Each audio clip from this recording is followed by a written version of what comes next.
Integrated Pest Management, A Journey Through Time and Practice. Imagine biting into an apple riddled with worms, or walking into a grocery store with empty shelves, barren and desolate. Even picture your farmers markets with nothing but textile crafts and inedible goods. Pest control isn't something we think about every day, but without it, its absence would be felt everywhere. Pest management is crucial for safeguarding agricultural productivity, ensuring food security, and protecting public health by minimizing the adverse effects of pests on crops and human populations. While early pest controls, such as the DDT, brought success, its overuse caused long-lasting ecological damage. Several scientists, but one in particular, Rachel Carson, pushed the world to rethink how we view pest control. First, we'll discuss commonly used pesticides, and then go over the health and environmental regulations that came about, and finally, touch bases on today's integrated pest management. Some commonly used pesticides consisted of DDT, aldrin, and dieldrin. All of these are organochlorines, which is an organic compound characterized by the presence of one or more chlorine atom. These were synthesized in 1874. However, its pesticidal properties were discovered in 1939. Initially used to prevent malaria and typhus and other vector-borne related issues or illnesses amongst military personnel and civilians pre, during, and post World War II, the chemical companies like Ciba and Monsanto leveraged this research to push it into domestic markets. As a result, approximately 1,350,000,000 pounds of DDT was used domestically. And the reason for this was because it was praised for its cost, potency, efficiency, and versatility. However, this did not come without drawbacks. The US heavily relied on these chemicals to treat for pesticides, ignoring natural pest solutions and destroying ecosystems and diminishing species populations. Even the US Department of Agriculture regulated regulations on this focused on performance instead of its safety. Let me show you some images of such application of DDT.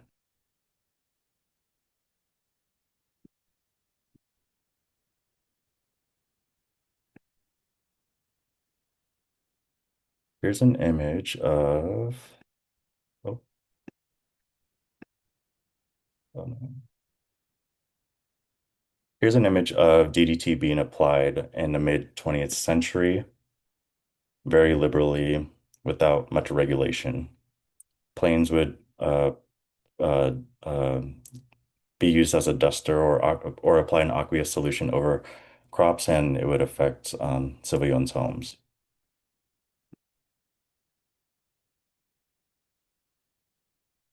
Now that we understand the early landscape of pesticides, let's dive into how society responded to what came next. The oversight and health concerns caused beneficial species to be harmed and the development of resistant pests. Some such species that were harmed were bald eagles, brown pelicans, and ospreys, thinning their eggs, causing offspring to be unviable. Exposure to humans led to skin conditions, respiratory issues, vitamin deficiencies, and cancer. And according to the Multidisciplinary uh, Digital Publishing Institute, exposure was most common through diet, and infants were exposed through placental transfer and breastfeeding. Rachel Carson, one of the leading scientists for this movement, posted or authorized or was the author of Silent Spring, which was published on June 30th of 1962. This gained President Kennedy's attention and sparked global environmental awareness and scientific reform. Let me show you a picture of Rachel Carson.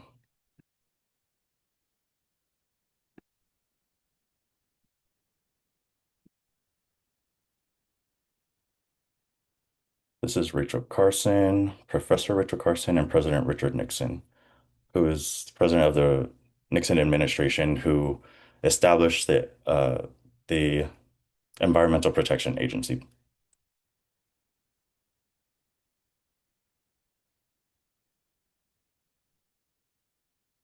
With that, federal action came, and Congress banned the use of DDT and imposed strict pesticide regulations. Earth Day was established in 1970 to put public pressure on politicians to encourage and enforce this reform.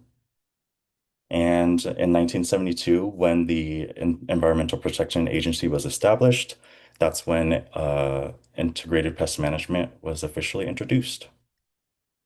These turning points opened doors to something better, a smarter, sustainable way to pest management. And with modern pest management, or with modern integrated pest management in mind, we have a new mindset. Modern or integrated pest management consisted of science-based sustainable focus, with emphasis on monitoring, prevention, and targeted use. According to Cambridge University Press, the goal for integrated pest management in the 1970s was to have it implemented in 75% of the US cropland by 2000. It was unsuccessful, but IPM adoption rose from 50% to 71% by 2000. Some modern integrated pest management plans we have are growing pest-resistant crops and urban IPM programs such as the Healthy Schools Act, which require us to notify parents and staff of any pesticide use and require us to report any pesticide use.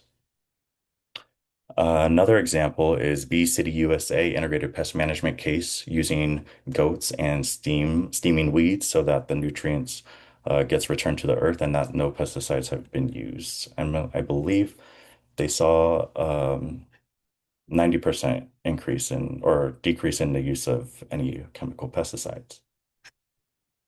And with that, we've touched bases on commonly used pesticides, the health and environment regulations that came about them, and modern integrated pest management.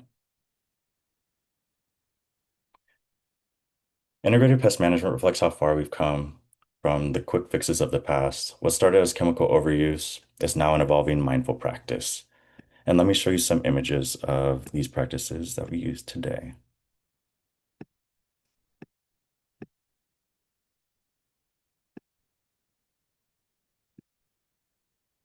Whoops.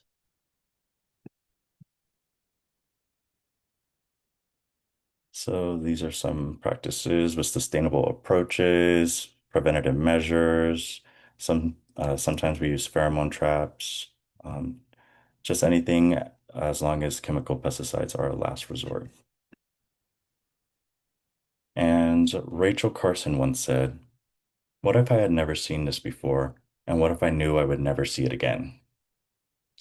Although IPM isn't a one size fits all, it's about seeing pest management with fresh eyes every time and acting with knowledge, care, and respect for the natural world.